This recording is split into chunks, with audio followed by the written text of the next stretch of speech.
Tolong teteh jangan sebut Didik sebagai pembohong lagi. Karena Didik nanti akan tambah menjadi anak yang minder. Label pembohong itu akan menjadikan dia tidak merasa percaya diri.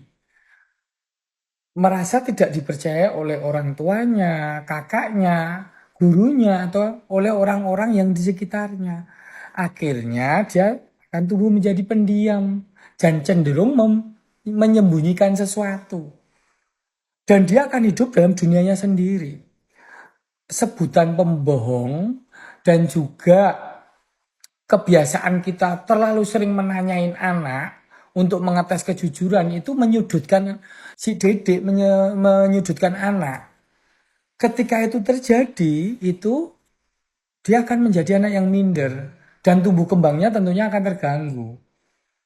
Ya, terus kemudian sebenarnya Dedek itu hampir semua orang itu sebenarnya berbohong, tapi dalam kadar yang ringan-ringan. Makanya ada istilah white lies atau kebohongan putih. Anak kecil berbohong itu bisa jadi karena misalnya kurang perhatian. Dia berbohong itu untuk mencari perhatian. Tapi umumnya kalau berbohong itu akibat dari pertanyaan orang tuanya karena takut konflik, takut dimarahin, atau malu. Tetapi kalau anak nggak ditanya kok suka berbohong, ada kemungkinan tadi cari perhatian atau mengetes. Mengetes karena dia sedang belajar memahami situasi. Kalau aku berbohong itu, apa sih respon bapak ibu? Kayak gitu. Nah itu juga respon untuk mencari perhatian. Tapi juga ada juga anak yang terbiasa banyak ngomong, itu terbiasa ngomong dulu baru dipikir. Jadi tanpa sengaja kebohongan itu terjadi.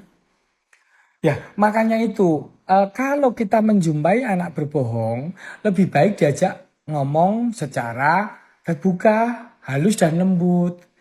Karena kalau kebohongan hanya kebohongan ringan, mungkin kita acukan oke. Karena kalau kita perhatikan malah dia akan sering menceritakan kebohongan-kebohongan tersebut. Kan kita bisa menilai kira-kira dia bohong atau enggak.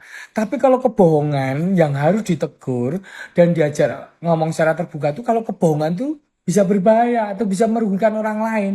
Misalnya ngomongin tentang orang lain atau udah mulai menyinggung ke arah fitnah gitu.